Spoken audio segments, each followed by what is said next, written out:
Good morning, good afternoon, good evening, young kings. Welcome back to another episode of the Prince to King podcast. I'm your host, Dylan Ruse, and I empower young men to find their power, passion, and purpose.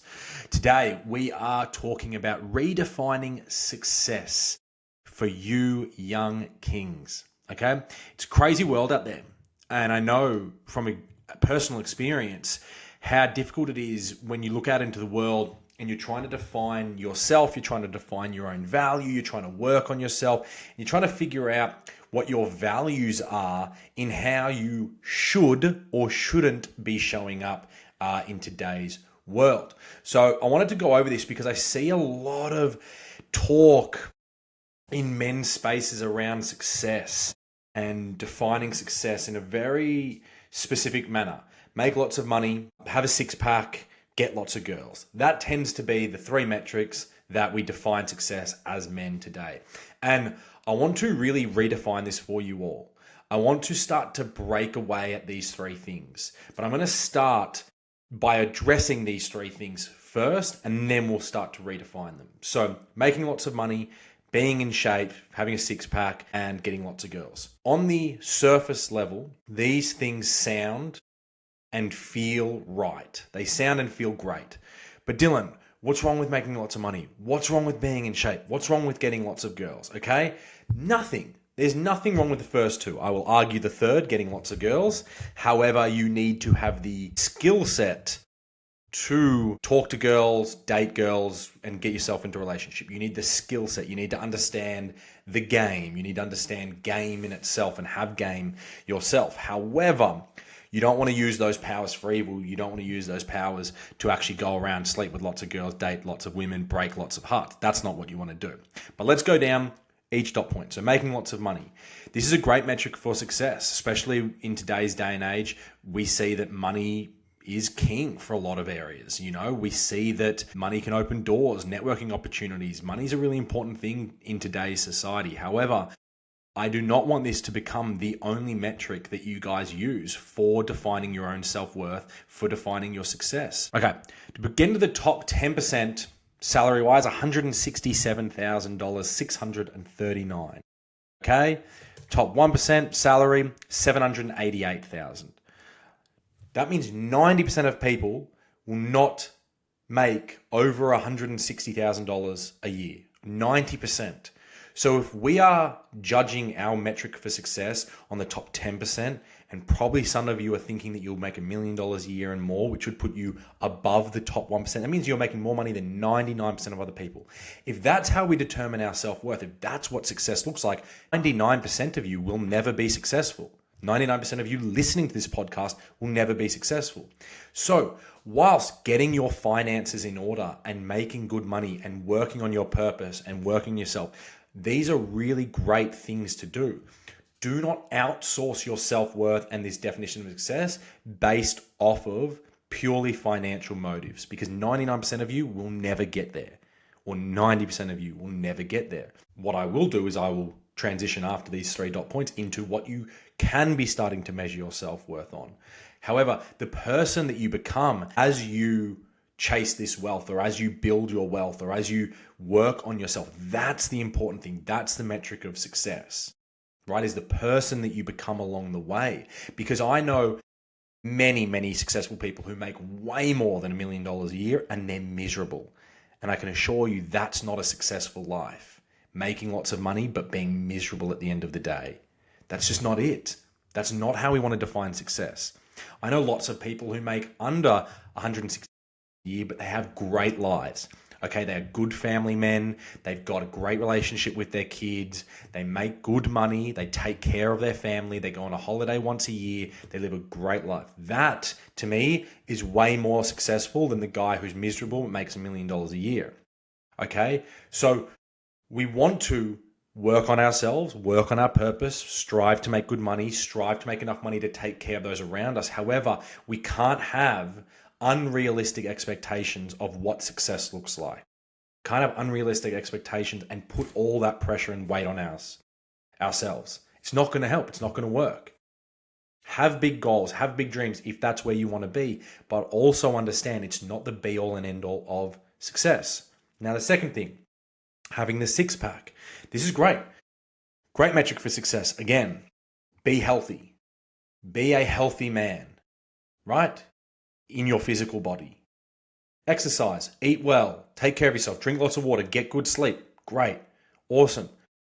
Don't do it for the third reason, which is what I hear a lot of people talking about, which is get ripped, get jacked so that you can get more girls.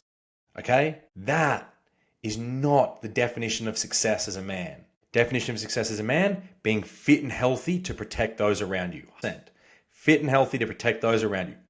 You're not going to get any arguments out of me out of that. That's awesome. Okay? The third one, getting lots of girls. Another metric. You are essentially saying that your self-worth is determined by other people. Your self-worth is determined by females. You are outsourcing your power as a young man into the hands of women. You are saying, women, you define my worth. I mean, I couldn't think of a worse thing to think. I couldn't think of a worst mentality to step into and live your life from. So, or you fall into the category of, well, I get the girls because it makes me look good to other men, and I increase my status that way.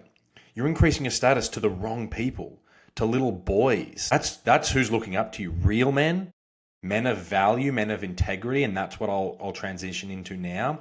Men of integrity. We don't care about how many girls you're sleeping with. We care, can you keep one woman in a relationship? Can you get married? Can you build a family? Can you build substance?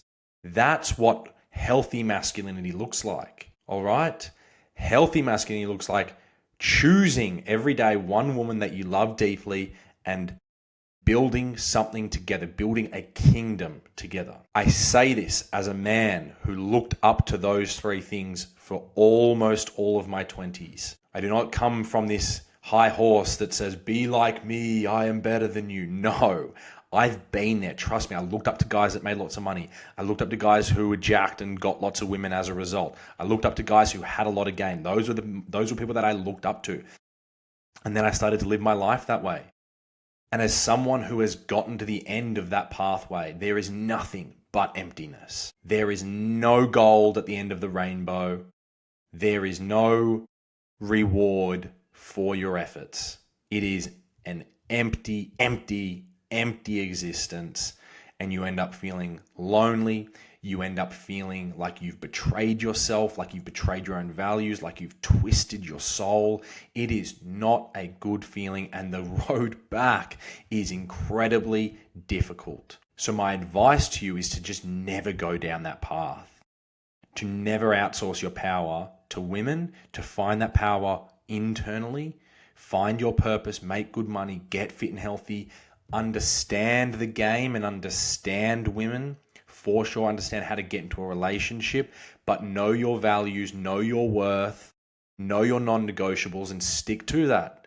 What that means is, as you become more and more, I don't like using the term high value because, again, it's based on those three metrics, but as you become a better man, as you make a little bit more money, as you get fitter and healthier, as you become a good man based on integrity and good values, you need to realize that most of the girls, most of the people in the dating world are not for you.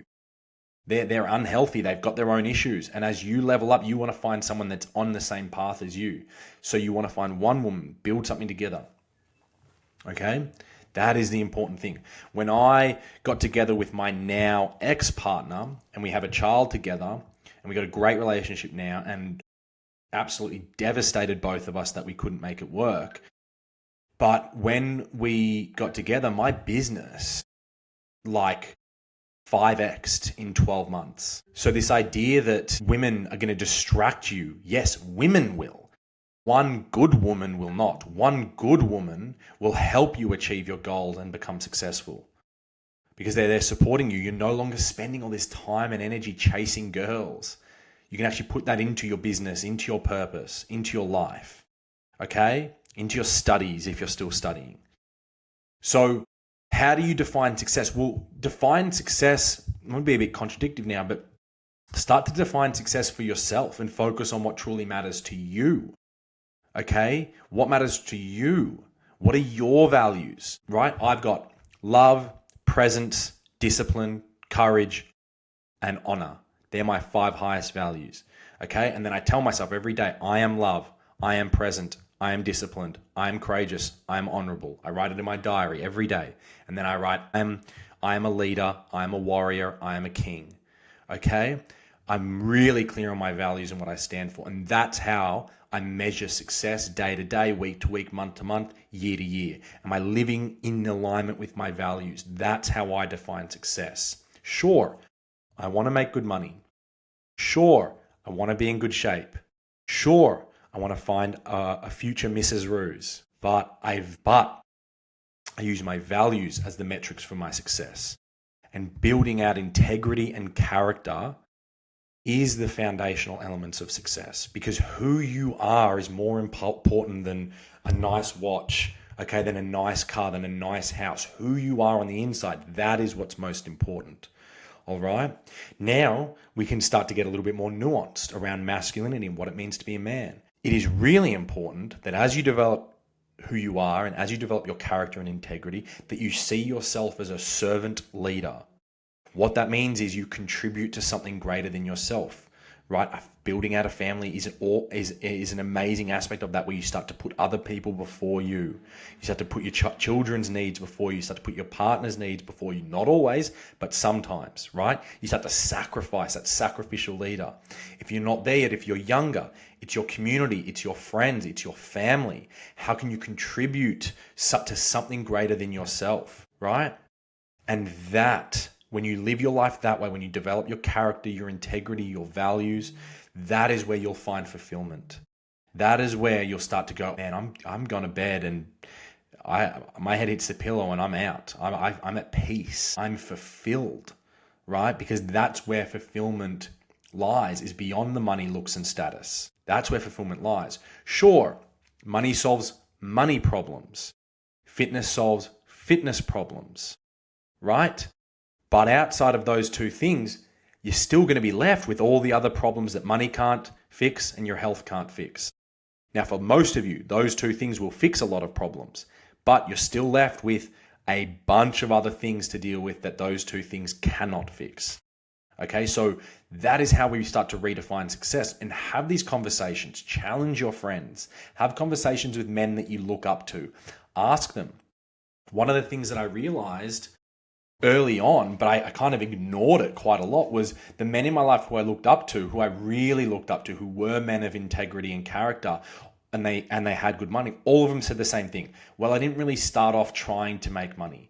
And I never understood that. I never ever understood that. I was like, what do you mean you didn't try to make money? That's got to be BS, right? But I now know that what they did was they just focused on being a good man. They focused on their character and their integrity. And from that, money flowed, right? Who they became produced the fruits of their lives. And you see that because now I know them intimately well. I can see their relationships are great. They've got good families. Their relationships with their kids are great. They make good money. They've got a good relationship with themselves and their bodies. Okay. So that is how we start to redefine success as young men. If you found this podcast useful, please subscribe, leave a review. I think it takes 60 seconds. The more people I'm able to reach, the bigger this brotherhood will grow. And as always, Young King sending you love and strength. No fucking way that filmed it like that.